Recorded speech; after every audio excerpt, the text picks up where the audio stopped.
Hey guys, welcome back to my channel, and today I'm going to be talking a little bit about Ariel. Well, not actually the story, because just why I chose to draw Ariel and also why I love Ariel so much. She is definitely one of my favorite Disney princesses. She is literally in my top 10, which would normally be Ariel, Elsa, Moana. I really liked Moana. I forgot the name of the girl from Brave. I really forgot her name. She's also one of my favorites. And then we start... Oh, and Mulan is also in my top 10. So it's technically Ariel and Mulan are in first place because they are my two favorite Disney princesses. But Ariel is one of my favorite Disney princesses due to the fact that she went after her dreams and she learned the hard way that you have to do it the right way. She could have actually achieved everything that she did in the movie if she had chosen, like, had different choices, but then we wouldn't have a story, of course. But either way, the one thing that kind of irritates me a lot is mostly that people see beyond her goals. They normally see it as, oh, you know, she stopped being a mermaid because of a guy. And if you literally stop to look at the animation and you think and you analyze it, you actually see that that is not true. She, from the beginning of the movie, when you see her exploring with Flounder, you literally see that she already wanted to be part of the human world.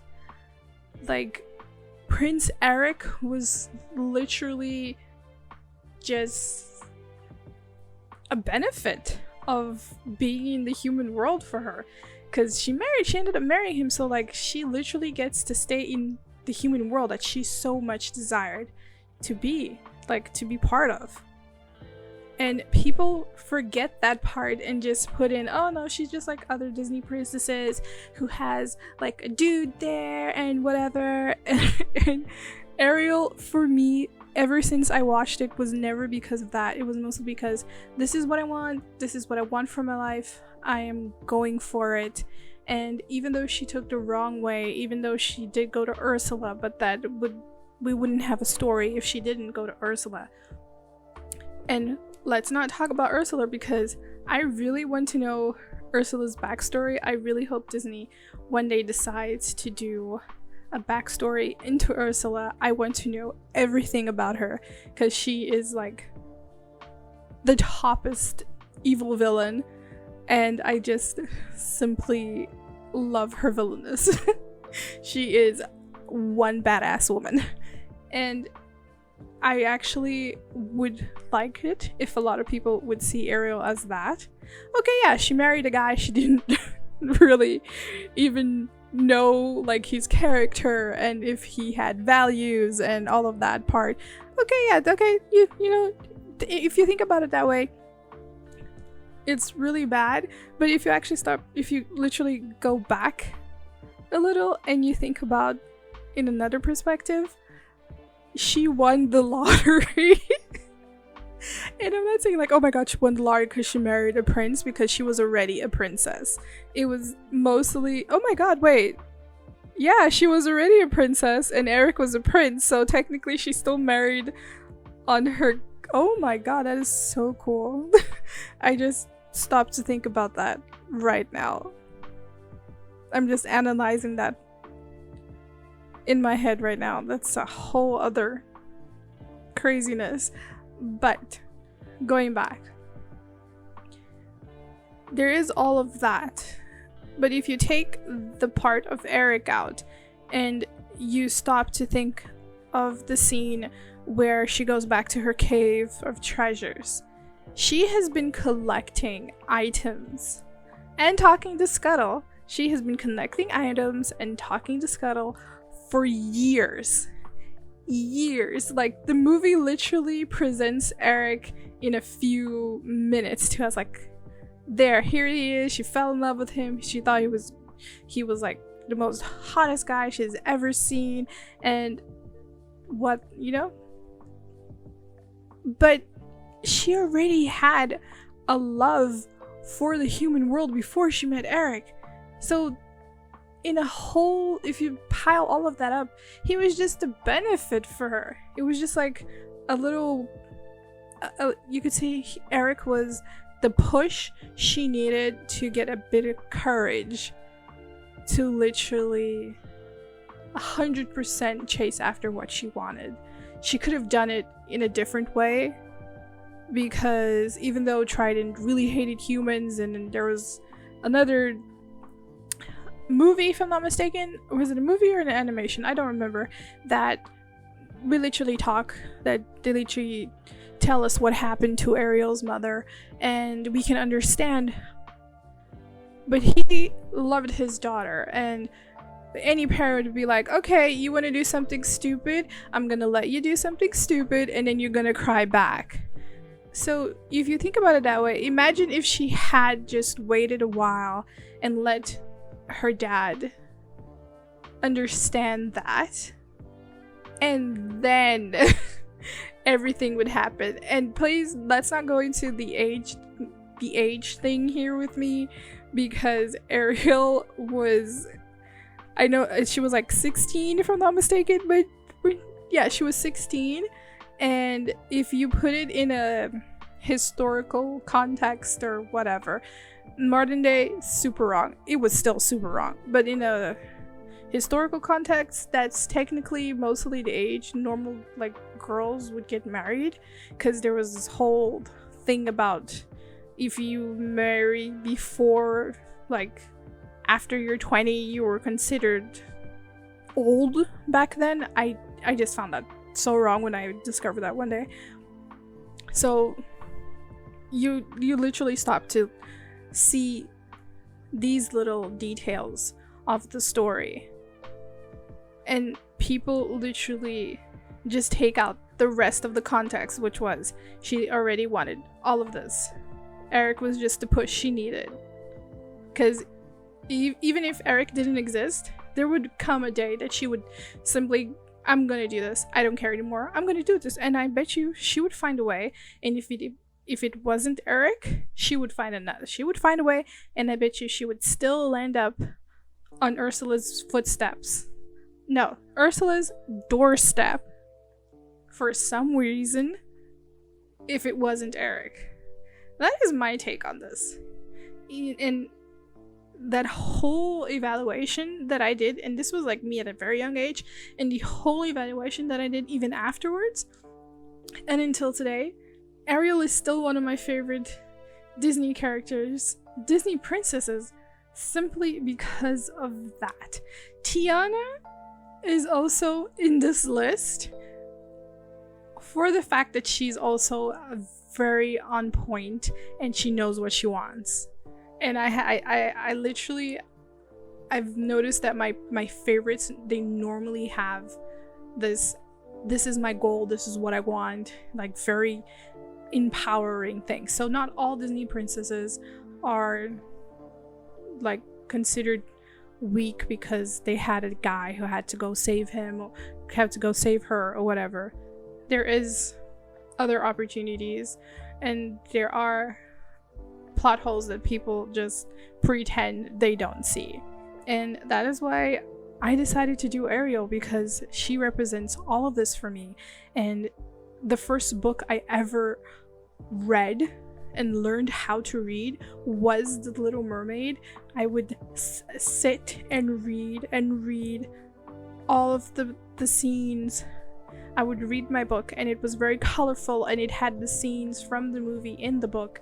So I would be reading it, and it was literally my first book I ever read was The Little Mermaid, and I used to read it every single day. I used to come home from school and read this book every single day. And now that I get to draw Ariel and draw her a little in my style, I'm still wouldn't say like, I'm still getting into how I want my style to look like, but it's one of my preferences right now for my style, and it's literally a dream come true that I'm sitting and recording and drawing one of my favorite characters. And this is actually one of the coolest things that I really enjoy doing. And the coloring, when I decided to draw her, I wanted something edgy, I wanted something cool. I still wanted it to say, oh look, you know, I'm probably I have a magical thing here on me, and I left the colors of Ariel 100% left the colors. I'm gonna be honest, I wasn't really happy with the color that I did the shoes in. I was really not happy with the colors that I made the shoes in, but I left them either way because I love boots, and even though I didn't really like the color in the end, it kind of did have this edgy vibe that I wanted. And the fishnet stockings as well, because I wanted to look at, okay, she's wearing fishnet stockings, she's wearing shorts, and the fishnet stockings were also the fun part to color in as well. I just really enjoyed this, and looking at the image, like where I was looking at a reference of Ariel, and I was like, oh my god, I'm actually drawing Ariel. Was one of my favorite things to do. And just watch. And now, like, doing this voiceover, it literally brings tears to my eyes. Like, even my voice is cracky. So I'm kind of sorry for that, guys. Please forgive me about the crackiness in my voice. But yeah, that's what I loved doing. I used, like I said, I used the normal colors for Faber Castell, the ones you buy at the shop, and for her hair, I had a few colors from the Polychromos set from Faber Castell as well. I am a Faber Castell junkie, just so you guys know. I have been since I was a child. One of my ultimate favorites, like, brand for colors have always been Faber, so it's a thing. I'm sorry, it's just a whole thing for me.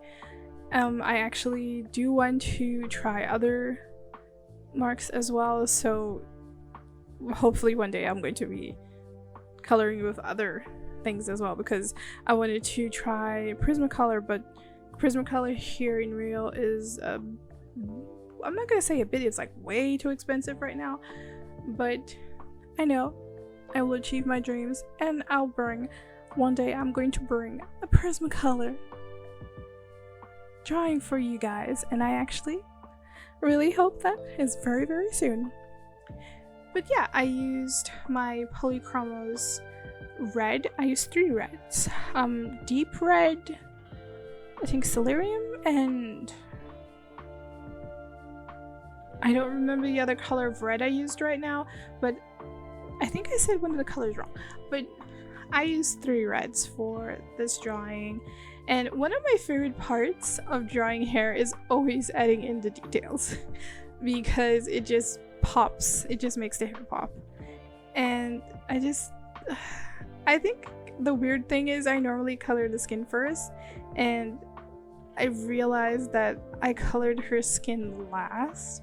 I think it's mostly because I didn't really know how her skin, not mostly the skin, how I wanted the hair to look like, so I just did it last.